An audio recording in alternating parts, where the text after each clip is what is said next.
program of redemption. Therefore, it was only natural that back in the days of the rise of deism in Western Europe, when it was believed that that which seemed to be supernatural was simply misinterpreted or made up, for scholars to downgrade or try to explain away the pattern of prediction and fulfillment in the book of Daniel.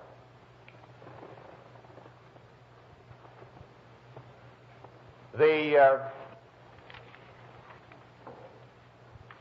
grounds for this were sought for in various directions, particularly in the so-called historical errors and garbling of the facts of prior history, which were thought to be discoverable in the book of Daniel.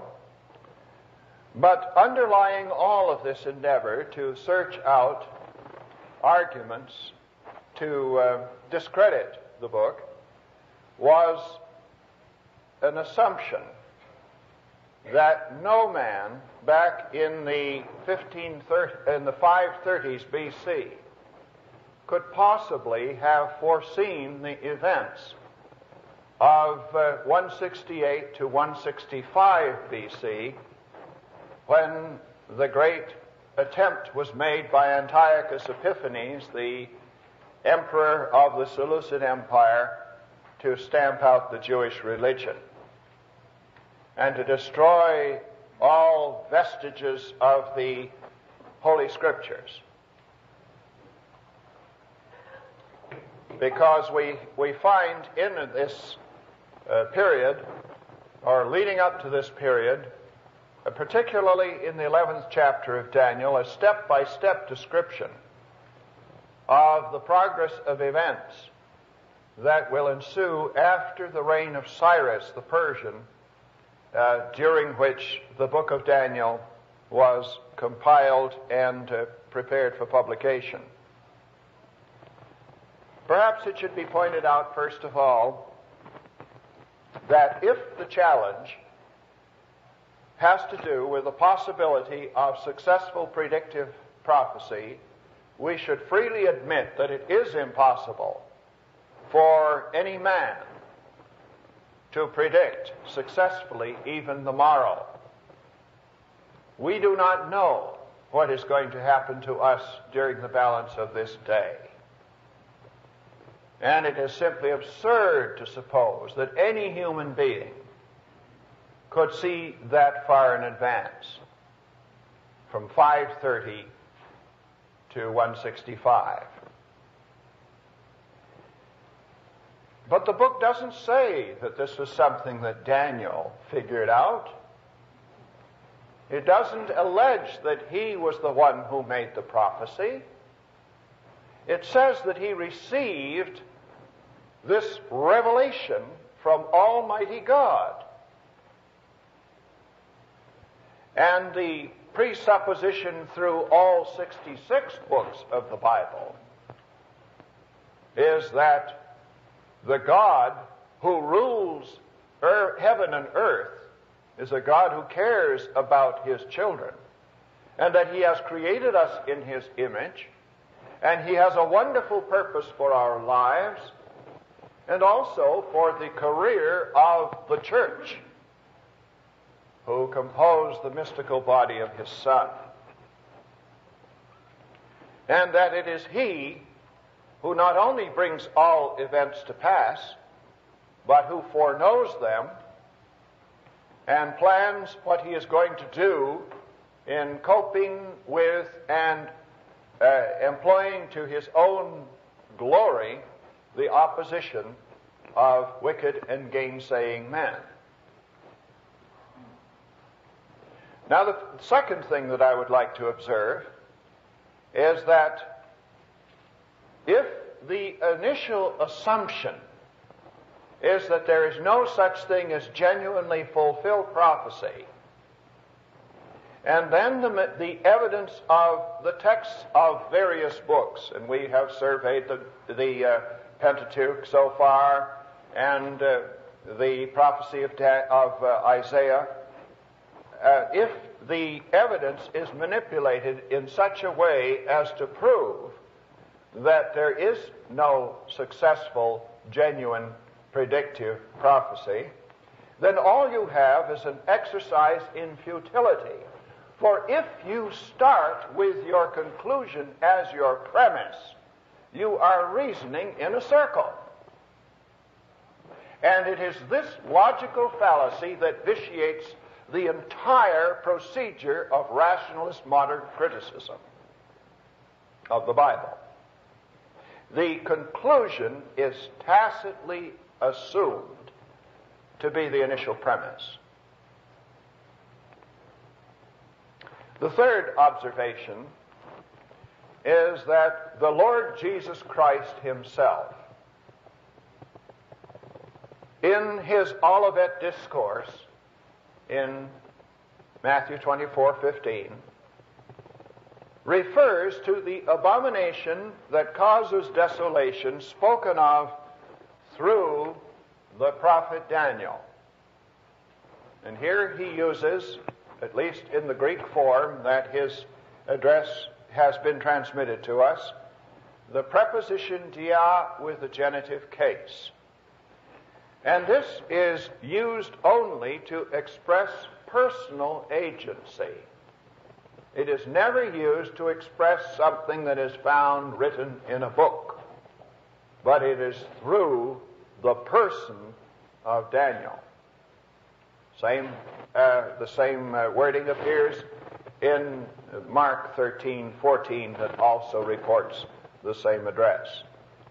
And so, if we are going to pay attention to what the Lord Jesus said, then we must conclude that Daniel personally wrote these predictions of this latter-day abomination, which occur in Daniel 9:27, 11:31, and 12:11. Some rationalist scholars discount this testimony as a mere accommodation to popular belief that was current in Christ's time, and that in order to avoid that which was controversial, the Lord Jesus simply referred to this abomination of desolation and said, okay, we'll say it was by Daniel. However, if there is any distinctive trait of Jesus that comes through at all in the Gospels, it is that he took a decided, clear-cut, consistent stand against popular current opinion if it was wrong. He refused to accommodate himself to any popular view which was contrary to the truth of God. Even in the Sermon on the Mount, we read in Matthew 5:33 and 34, "You have heard that it was said to the people, but I tell you, do not swear at all." And later on, "You have heard that it was said, eye for an eye, tooth for a tooth," which was then misapplied as certifying vengeance on a private basis. But he says, "I tell you, do not resist an evil person." Many teachings of his were in serious conflict with popular views, not simply with the casuistic interpretations of the Pharisees. Compare Matthew 15, verses 11 through 20. Matthew 19, verse 9, referring to the matter of divorce. John 8:24 and John 8:44, where he says to his audience that professedly believed in him, "Ye are of your father the devil." Now that does not sound very much like a disposition to accommodate himself to the current views of the people. So we might as well discard that argument as worthless. Secondly, it should be observed that Daniel is very respectfully referred to by the contemporary prophet Ezekiel as a paragon of wisdom and piety. For in Ezekiel 14:14 and in 14:20, the prophet quotes God himself as saying, even if these three men, Noah, Daniel, and Job, were in it, that is, in a rebellious land, they could save only themselves. And so here we have Daniel coupled with Noah and Job. The more recent explanation for this reference to Daniel that has become current in the liberal scholarly circles is that, this does not refer to the Daniel of the book of Daniel, but to the old Canaanite hero Dan-el, who is referred to in the Ugaritic legend of Akahat, who might have been nearly contemporary with Job.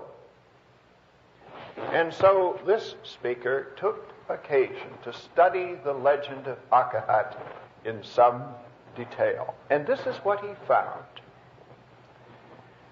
Dan-el, the father of Akahat, is set forth as a dedicated idol worshiper, occupied with blood sacrifices to El and Baal and other pagan gods for weeks at a time. And they depict him as getting so drunk at one of his banquets that he couldn't even walk home by himself afterward. He had to be carried.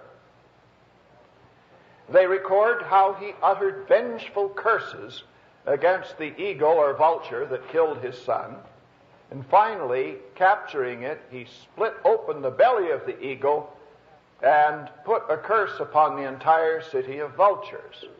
And then for the next 7 years, he spent his time in weeping and mourning for his dead son, and finally induced his daughter to murder a warrior named Yakpan, who was implicated in the death of his son Akahat 7 years before.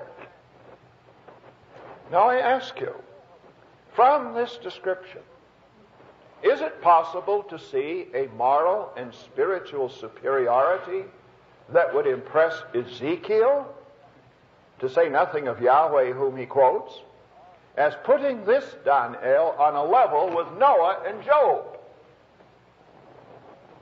This again is a worthless evasion. It has to be the Daniel who lived in the same generation as Ezekiel, although he lived beyond him as well.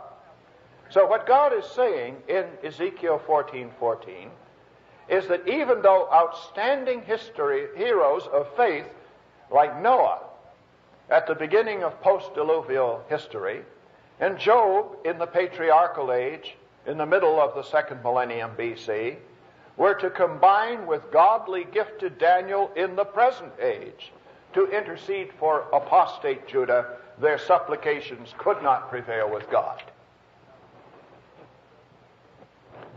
Well then, what is the alternative explanation for Daniel, which is resorted to by the exponents of the Maccabean date hypothesis? Now let me explain that during the reign of Antiochus Epiphanes,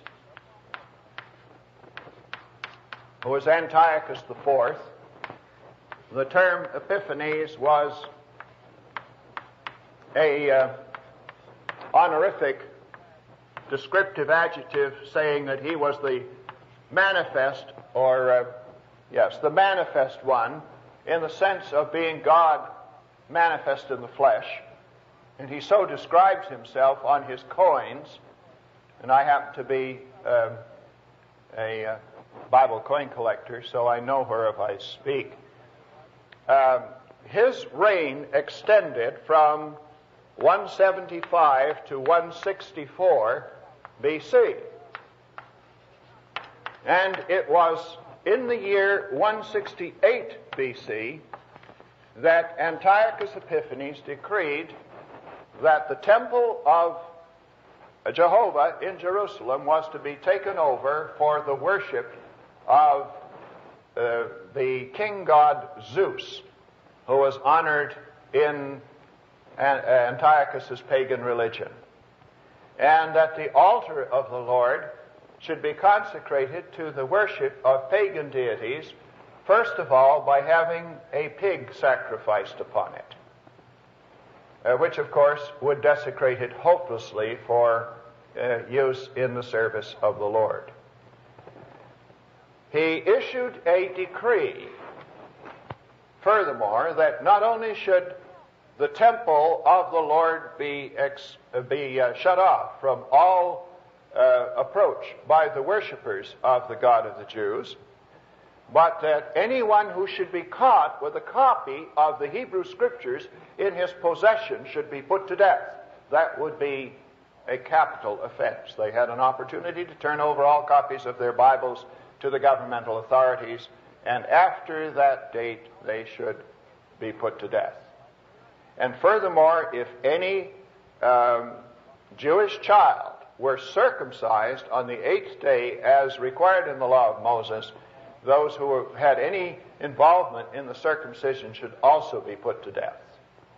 And any Jew who would honor the Sabbath day, according to the law of Moses, would be subject to the death penalty. In other words, here you have the strongest possible pressure on the part of this type of Antichrist to suppress the true faith.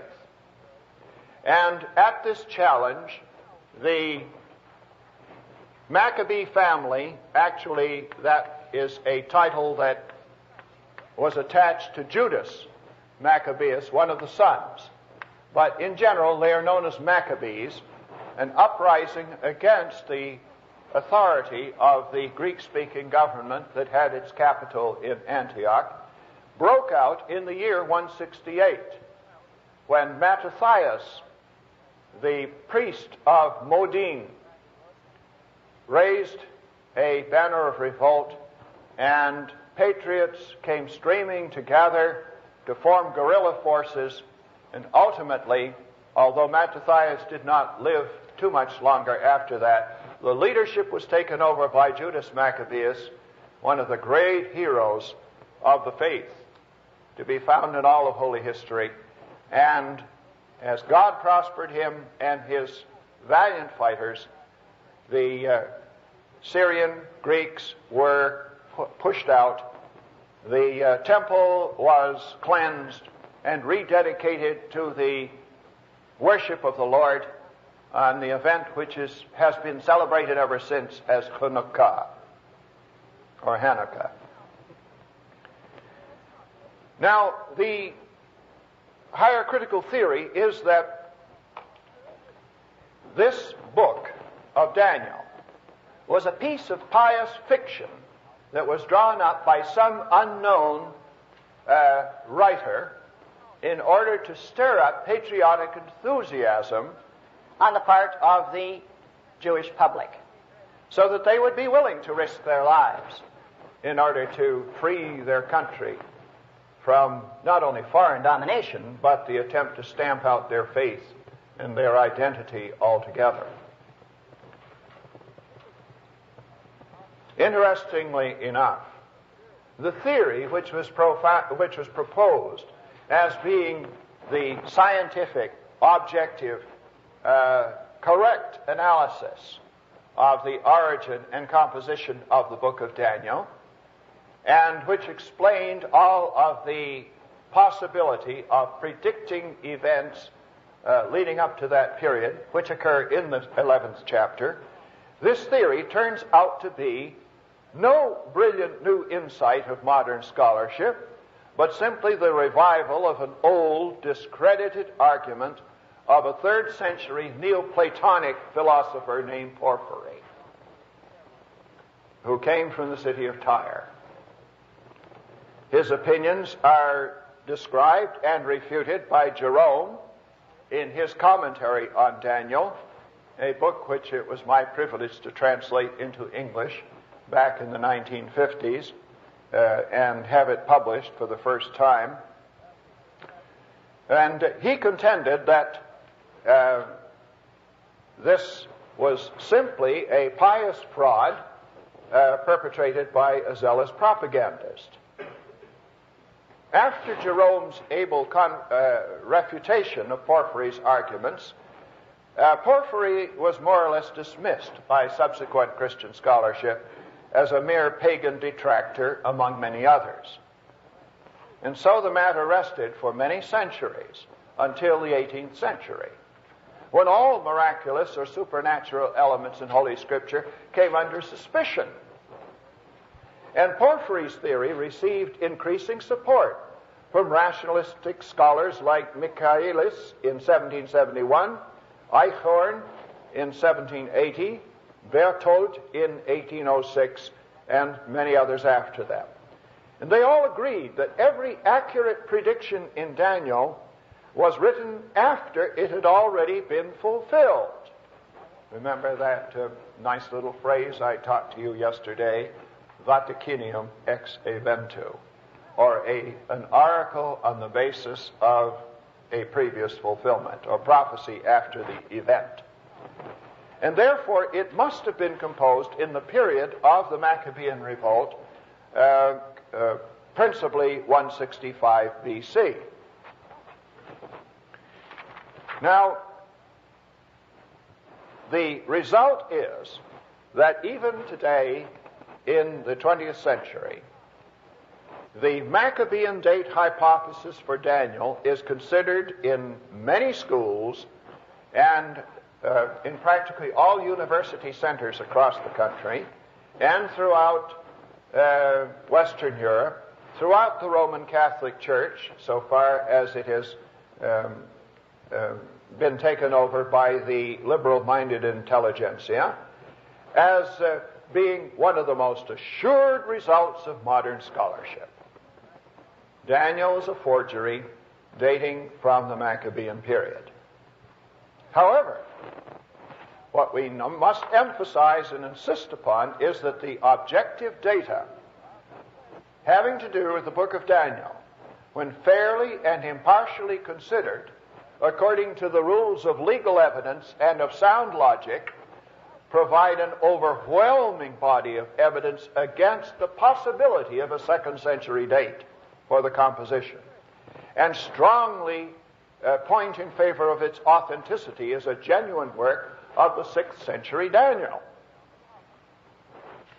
Now, there are some minor nitpicking historical errors that have been leveled at Daniel, but I'm going to some of the larger ones.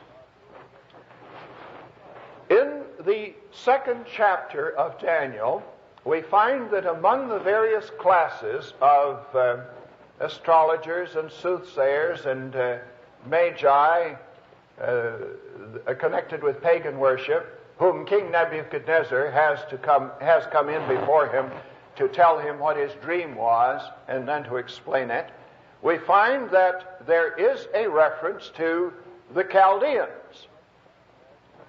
The term that is used in Hebrew is kasdim, and in the Aramaic, as it principally appears, it is kasdae. I hope you can see back there. I'm doing it in large capitals. And this, of course, is translated in the Greek Septuagint as Chaldaioi. Now, you may ask, how does it happen that what is S in the one tradition is an L in the other? Well, there's a reason for this. And it's a little bit involved. I hope you can follow me. But this is the best explanation for the interesting fact that in some occasions, at least 2 portions in the book of Daniel, Chaldean or Kasdim is not used of a class of soothsayer priests or astrologers, but it is used for the actual nation, the Chaldean nation, from which Nebuchadnezzar came. I refer particularly to the final verse of Daniel 5 that states, that night Belshazzar, the king of the Casdim, was slain. And obviously Belshazzar, the king of Babylon, was not king of a class of astrologer priests. And then there's another passage in which you have certain leaders of the government who come forth to lodge accusation against Daniel and against Shadrach, Meshach, and Abednego, and these are referred to as Govrin Kastaim. That is, men, in the sense of leading men, strong, influential men, who are Chaldeans. And so even the liberal-dominated Brown Driver Briggs Hebrew Aramaic lexicon concedes that this is a passage where Chaldean is used in an ethnic sense. Well now, the liberal assumption that the late romancer who made up the story of Daniel in order to whip up patriotic enthusiasm in the 160s didn't realize that the term Chaldean really applied to the nation that had come to the ascendancy in governing and controlling Babylon and had founded the Neo-Babylonian Empire under Nabopolassar, Nebuchadnezzar, and his successors all the way down to Nabonidus and Belshazzar. The problem is that if that is the reason why the author of Daniel used this term, there's no way of explaining why the author of Daniel also used Chaldean in the correct ethnic sense, referring to the race of the Chaldean. This Maccabean date hypothesis is utterly unable to handle those two citations. But there is a good explanation. Back in the days of the Sumerian ascendancy in Mesopotamia, there seems to have been a class of astrologers who were referred to as Galdu, Gal meaning great, and Galdua, especially with that sopformative, would mean a maker or a builder. You can't read my small letters, but for those up front you can. Now, the reason why this term was used was that when the astrologers would plot the position of the various stars in the heavens, they would display them on a grid that would be marked off in boxes that looked very much like the rooms of a house.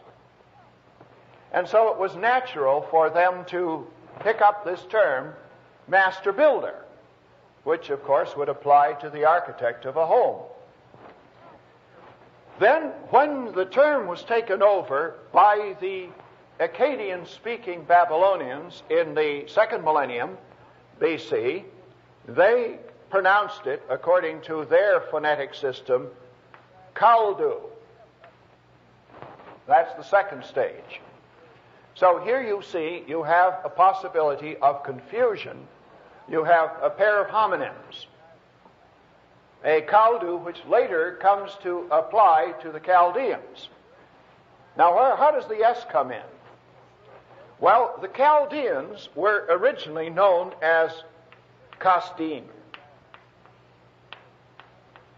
But in the period of Nebuchadnezzar, in the beginning of the 600s, or at the end of the 600s really, and through the 6th century thereafter, there was a movement of renewal of the old Babylonian culture. And because in the Babylonian language, subsequent to the time of Hammurabi, who would be in the 18th century BC, there was a tendency for, and I'm sorry for using these technical phonetic terms, but this is the only way you can explain it. If a sibilant came before a dental,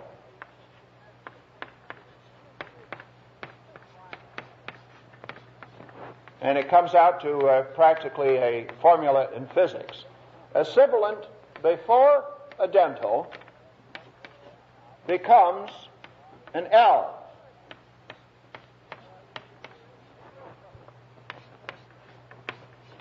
For example, you take the preposition ishtu, which means out of. Back in the Hammurabi period, it would be written ishtu. In the later period, there was the conversion of this sheen to an L, and it was modified even as to the vowel that preceded it, and it came out as ultu. Now, how they pronounced that L is a little bit questionable. Maybe it was like a hard Russian L. But there was a transition in which there was an attempt to accommodate to the dental position of the T or the D or whatever came second, so that the previous sibilant was, in a way, assimilated to that position, and it came out as an L. Therefore, in the Neo-Babylonian period, I'm now cutting you down to the usual 10% who in my Old Testament classes don't quite get what's going on, but I'll tell you what it is, and if you understand it, fine. I'll give you an A. But because of this process of trying to get back to the older stage of the language, the term kaldu, which was really the right pronunciation all along for an astrologer priest as a master builder, was artificially made kastu, because they figured, well, this is one of those cases where a sibilant coming before a dental has been shifted to an L, and we're trying to get it back to the old pronunciation. So what happened was you still had a pair of homonyms that meant something entirely different. You had a kastu that meant an astrologer priest because it was modified from kaldu. And then you had a kastu that referred to this North Arabian Viking people, the Chaldeans, who finally managed to seize power in Babylonia. Now, if you understand it in this way, then you can make sense out of the differing uses of the term kastim or kastai that appear in the book of Daniel. The liberal theorists cannot do so.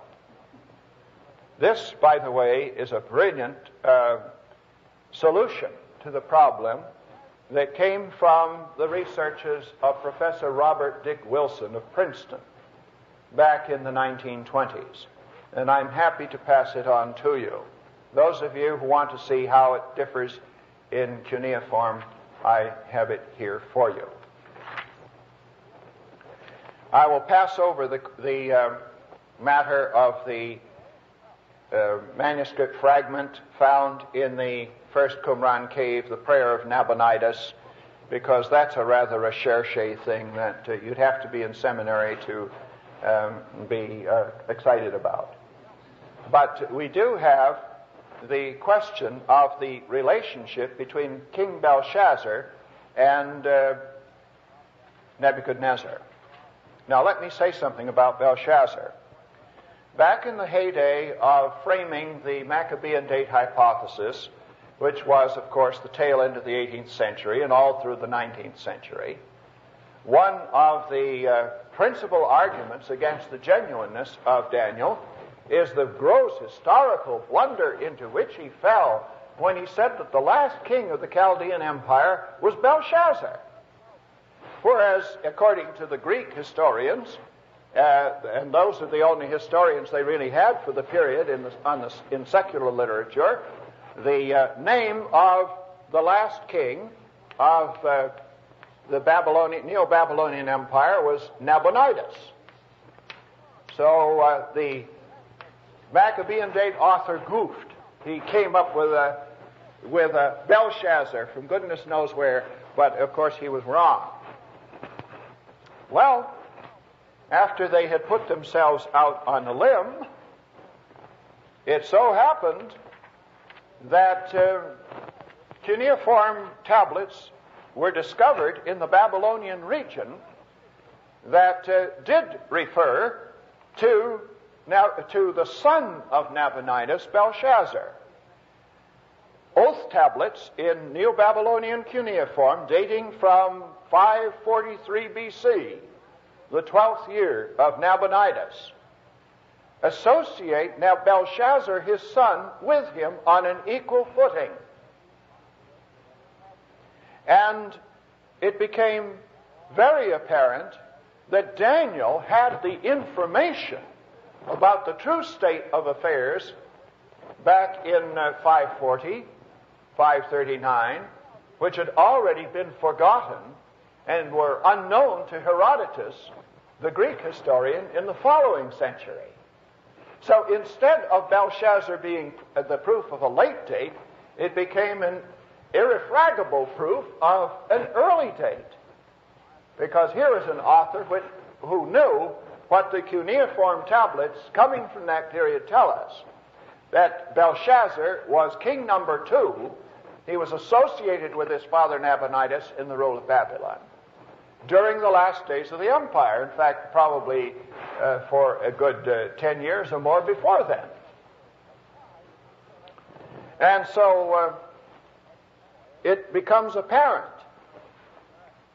that when, according to the 5th chapter of Daniel, after the handwriting on the wall, King Belshazzar said to anyone who can interpret this writing on the wall, I will give him the status of third man in the kingdom. And the question is, why only third? Because Belshazzar was already the second. And the author of the book of Daniel knew that. So all that this adds up to is another colossal blunder on the part of modern liberal scholarship in an area that is hardly discussed or whispered about in any of the leading old-line seminaries and university departments of religion throughout the English-speaking world. Because, of course, it's very disturbing to the theory, and you have to protect it. And you know, I find that wherever I go, I have a tremendous advantage in speaking of these matters of Old Testament criticism before hostile faculties and brainwashed students.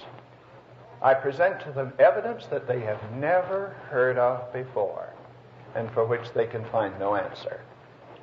So, you know, it's really a mistake not to read what the people on the other side are saying, and we don't make that mistake. We train our students to know exactly what the liberals are saying and how they use their evidence and manipulate their logic. Now, what was the relationship of Daniel, or rather of Belshazzar to Nebuchadnezzar? This, of course, comes out in chapter 5, where the Queen Mother comes into the banquet room.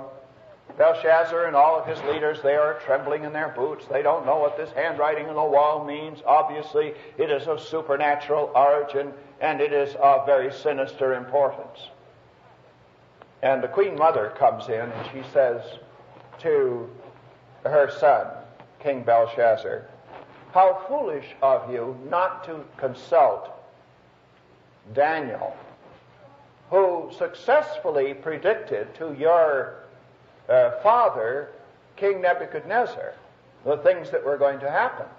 And that, of course, included the 7 years of Nebuchadnezzar's madness. Now, if Belshazzar was the son of Nabonidus, how could the Queen Mother call him the son of Nebuchadnezzar? Well, what we have to understand is that you don't have any single term, either for grandfather or for grandson, in the Hebrew or Aramaic languages. They simply go, and you know, those of you who may come from a Scandinavian background will recall that a typical term for paternal grandfather is farfar. That is, the father of the father. And that's exactly what Hebrew and Aramaic does. if you want to express. But in general, you'll find people spoken of as being Av, or father of Avi, who stand in the direct line of descent. So, from the Hebrew terminology, I am the Av of my grandchildren. Or if I lived long enough and I had great-grandchildren, I would still be referred to as their Av. That's the term that is used here. Now, if Nabonidus, who was the immediate father of Belshazzar, came to the throne as a usurper as a result of a coup d'etat, and that is, of course, what did happen, and he laid claim to the throne even though he was not descended at all from the dynasty of Nebuchadnezzar, what would be the smart thing for him to do? Why, of course, he would marry the princess who was the daughter of King Nebuchadnezzar, so that their children, in this case Belshazzar, would have an indubitable right to the throne. And that apparently is what Nabonidus did. So the reason this Queen Mother is so indignant with Belshazzar not having consulted Daniel, who meant so much to her father, is that she was indeed his daughter. And so when you understand the term which we translate father as really, in this case, meaning grandfather, all of the difficulty disappears.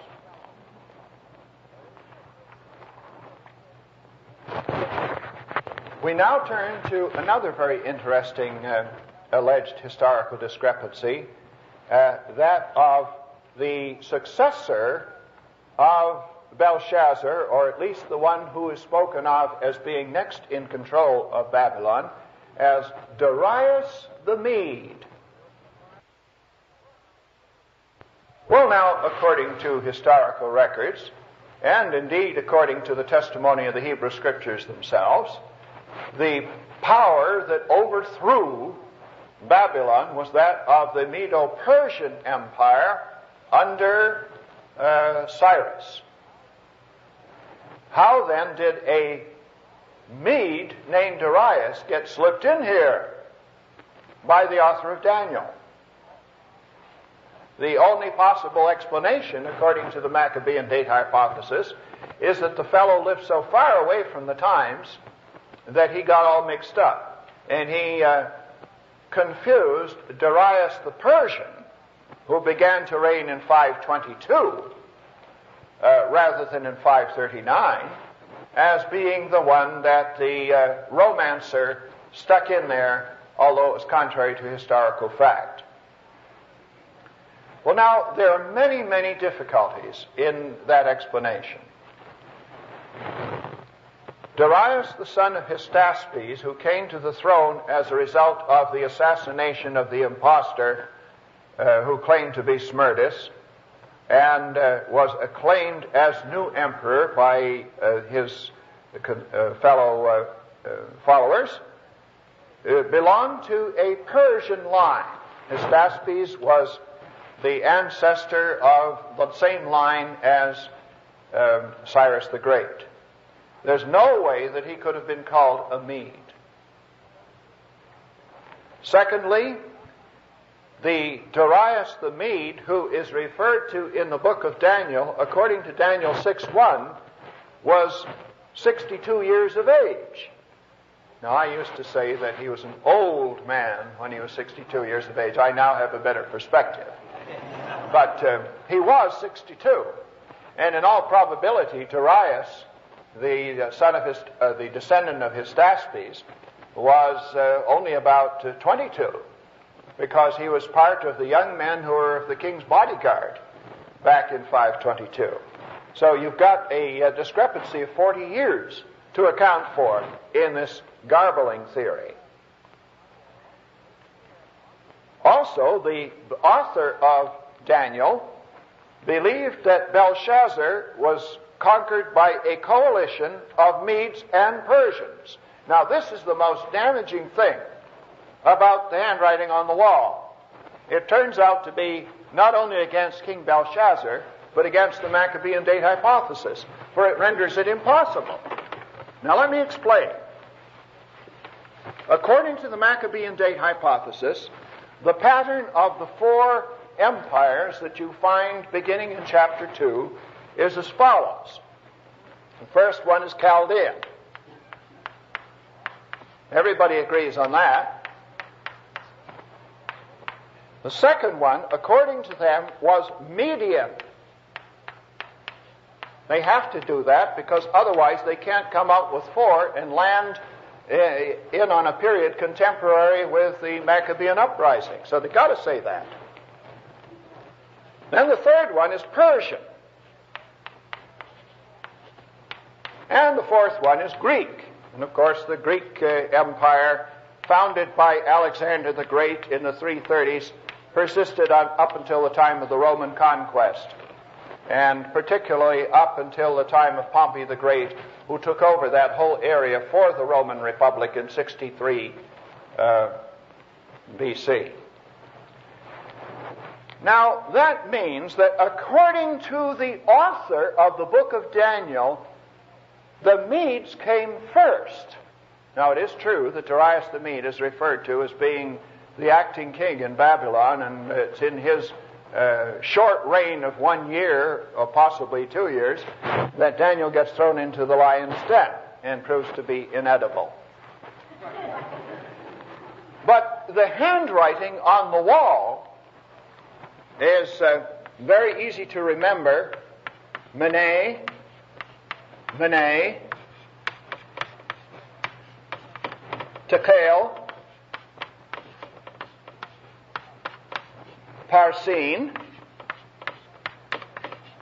which is the plural of Peres. Now, you have to understand that these languages were written without vowels. And so all that the soothsayers could see written on the wall was the M, the N, and the Aleph glottal catch. Maybe repeated a couple of times. And then the next word was a T, a Q, and an L. And then the third word would be a P, an R, and an S. And the whole question is, what vowels did you put in between those consonants? Because as they stood, it looked like, the first word was a mina. That would be a unit of 60 shekels. And then the second word was the Aramaic form of shekel, shekel and shekel. And then the third word, Peres, would be a half shekel, or a division of a shekel. Well, good night. All that looked like was headings for a bookkeeper's reckoning page. And they couldn't make any sense out of it. Daniel came in and he said, it doesn't mean anything of the sort. He says, Mene, that means that your time, your kingdom has been measured, and it's come to the end of its count. Tekel, your kingdom has been weighed, for the root behind shekel is tekel, or shakal, meaning to weigh.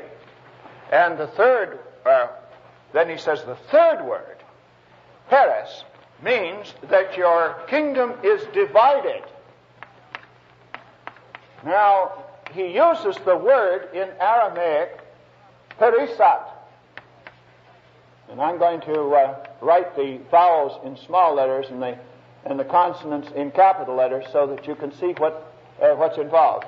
So you have the 3 letters, P-R-S, used here to indicate your kingdom has been divided and it has been given over to the Medes and the Persians. And the word for Persian is paras. Okay, so this is a word play. You get many word plays in the Old Testament. It says that word Peres, which you suppose meant half a shekel, really means that the Chaldean kingdom has been separated or divided, and it is handed over to the paras. Now, anyone of even rudimentary intelligence ought to be able to see that Peres indicates that the dominant people who are about to take over the authority are paras, associated with Madai, to be sure, but paras does not point to Madai, it points to paras. And therefore, the author of the book of Daniel understood that the next empire that took over after the Chaldean was the Medo-Persian together. And I do not see how anyone who makes the slightest pretension to intellectual honesty or information can fail to see the impact of that handwriting on the wall, which spelled the doom of Belshazzar and spells the doom of the Maccabean date hypothesis. Because if empire number 2 was united and was viewed as a unit by the author of the book of Daniel, then the third one has to be Greek, and the fourth one has to be Roman.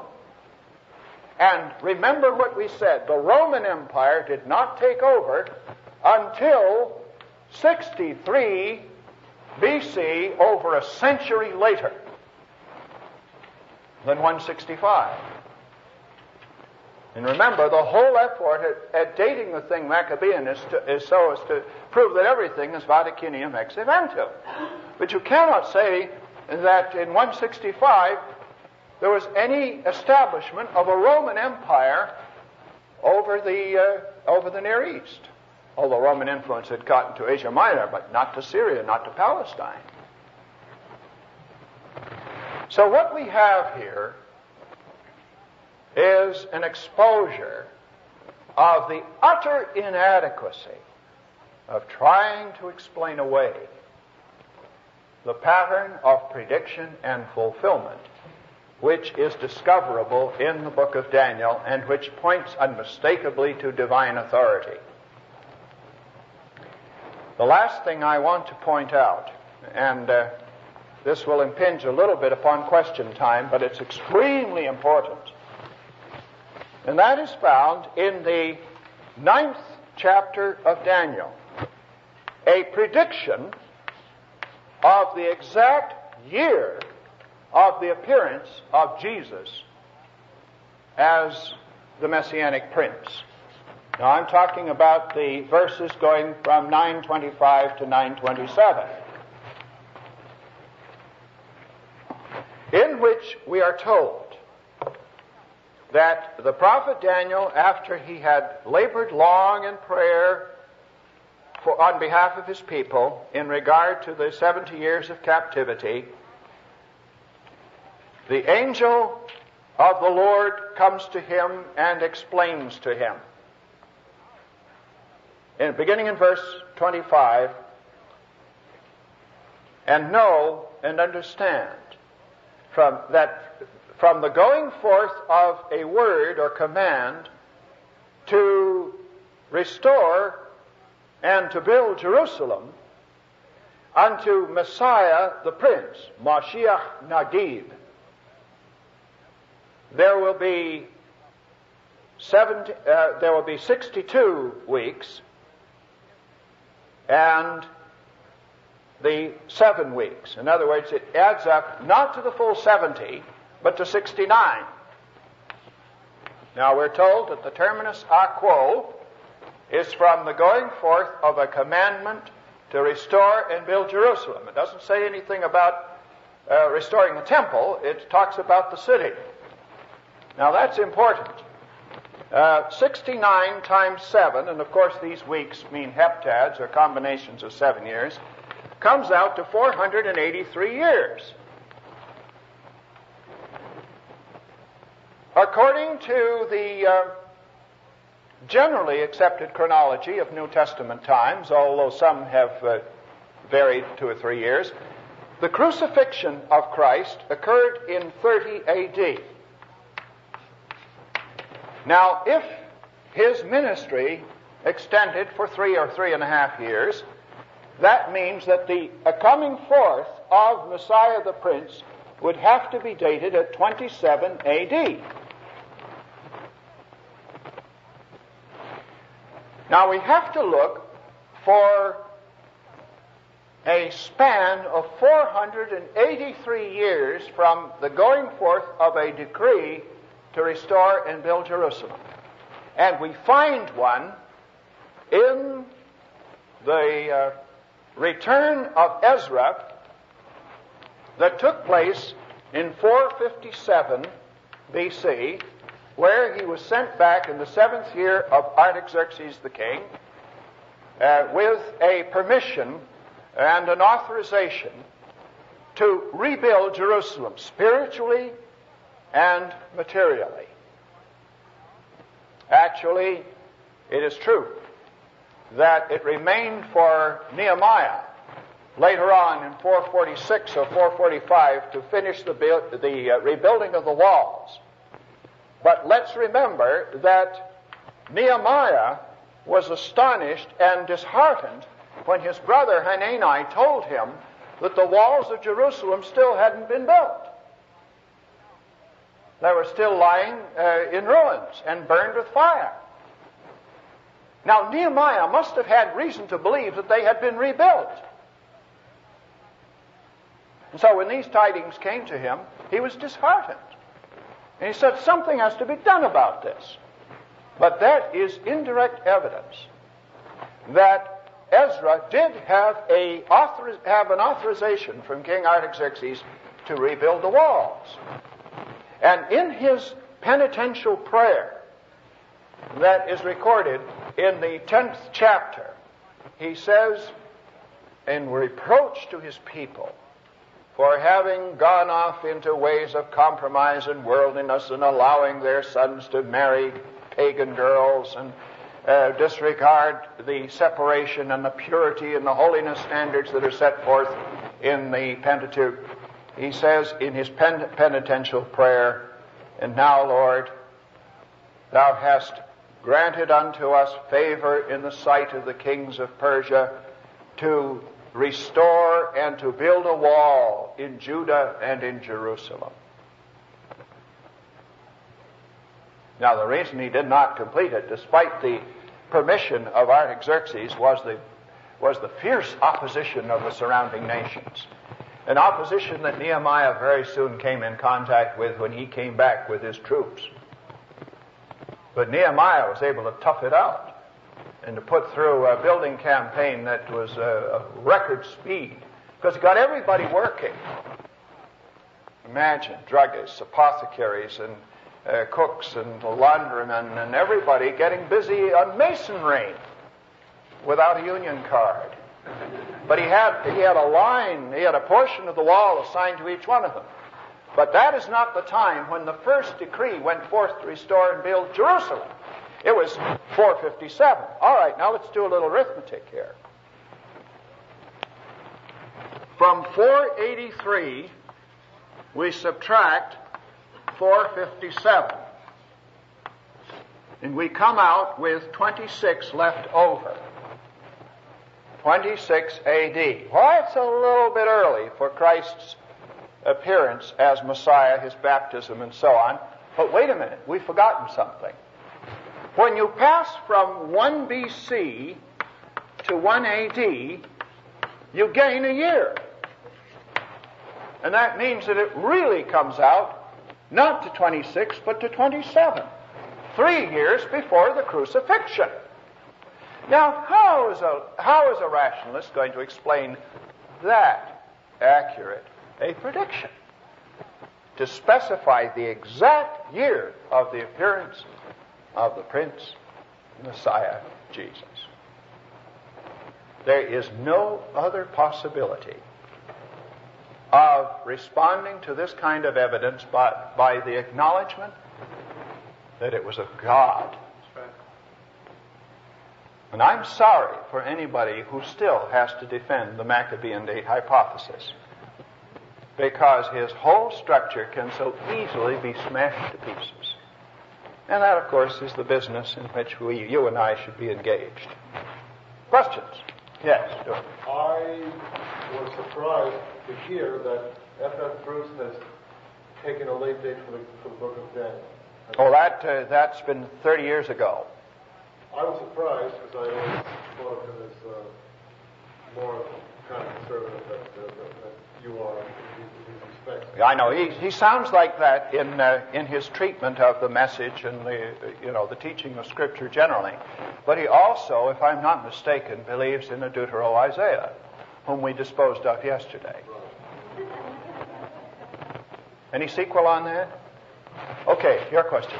There is a series of events, I think in Daniel 11, describing what happens after Tyrus, that seem to track pretty well up to a certain point, and then are alleged not to track after that point, point being the time the book was written in Maccabees. Right. How do you... Well, of course, what we have to bear in mind is that the Maccabean period was a turning point in the history of God's people. It was a tremendous crisis.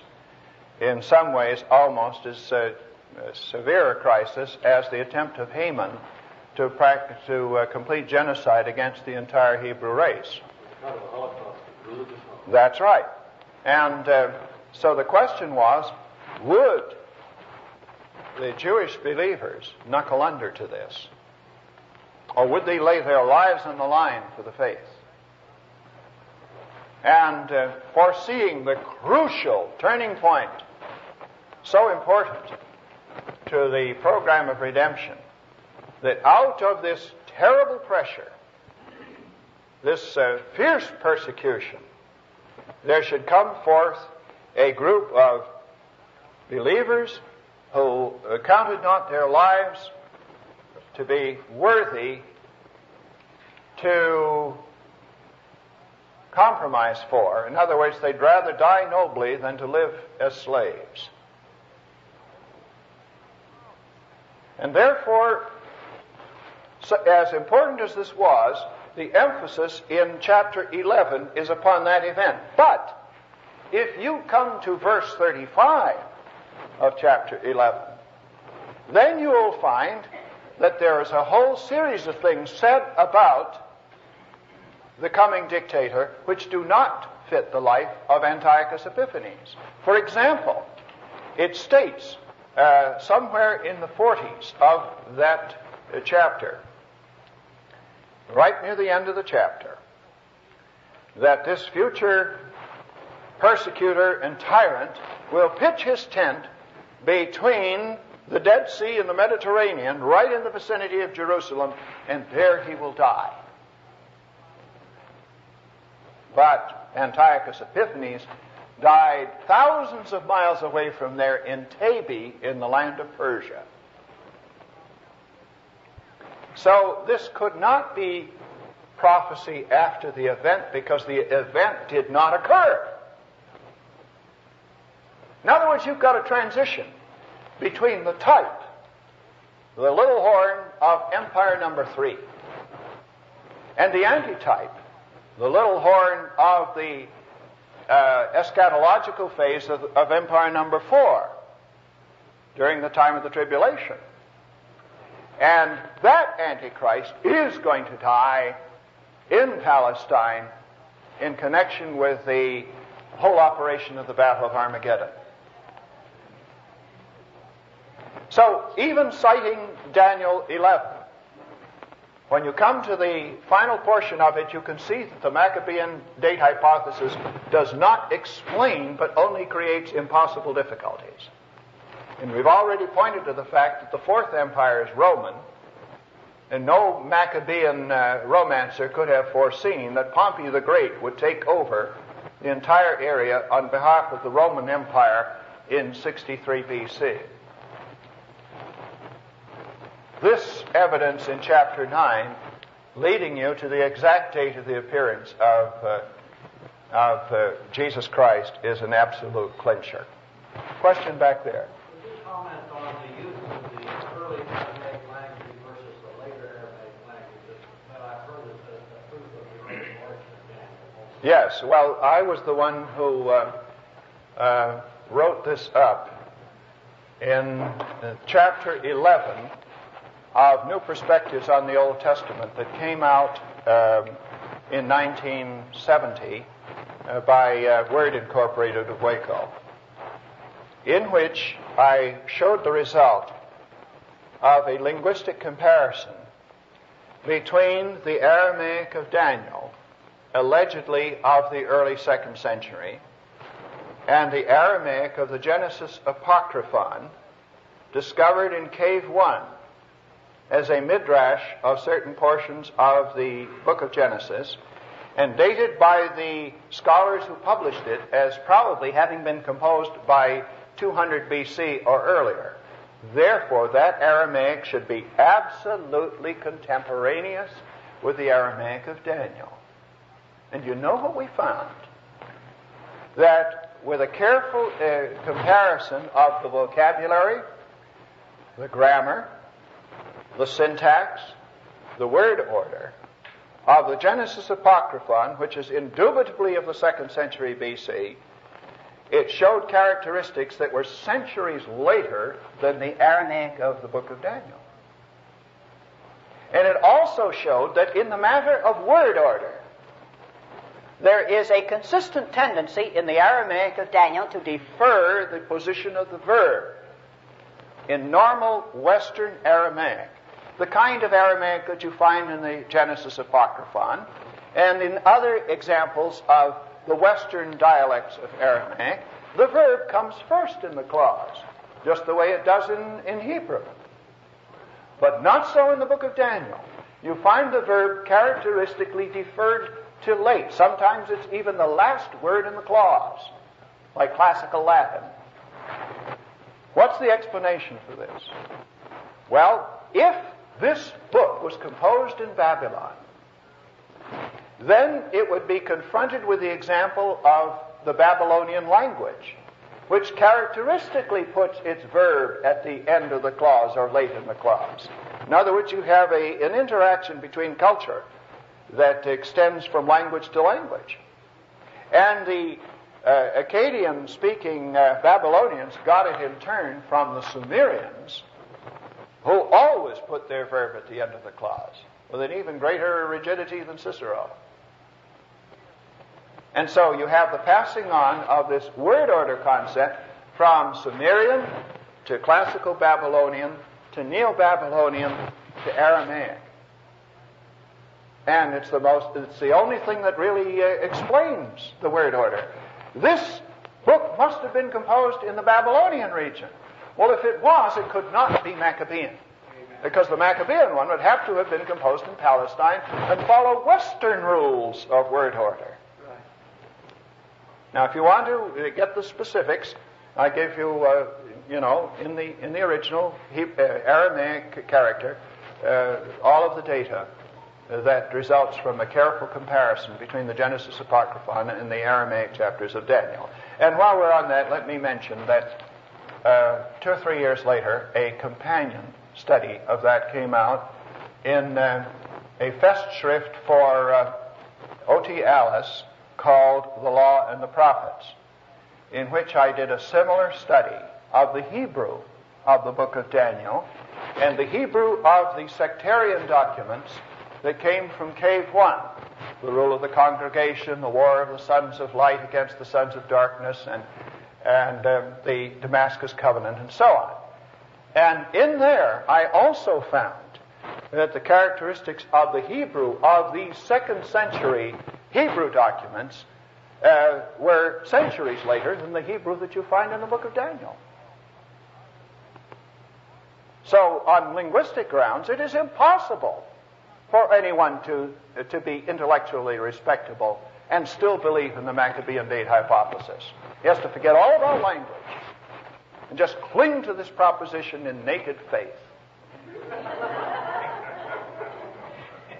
And it is he that is obscurantist, not the evangelical who believes in the authenticity of Daniel as Jesus did.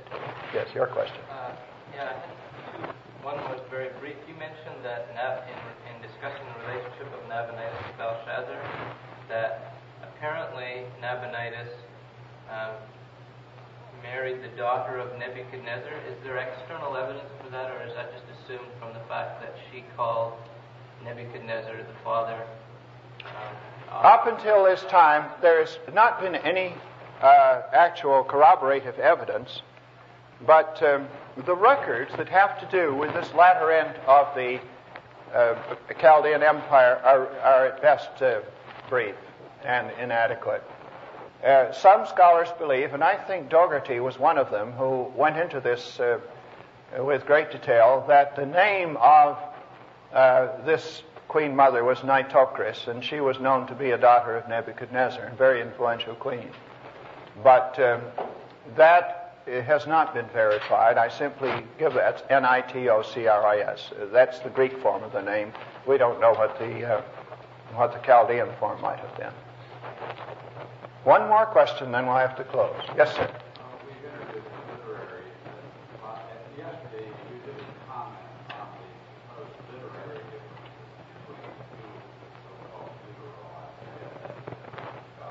Could you just make a brief comment about that? Yes, well, this is spelled out at large in my textbook, the Survey of Old Testament Introduction.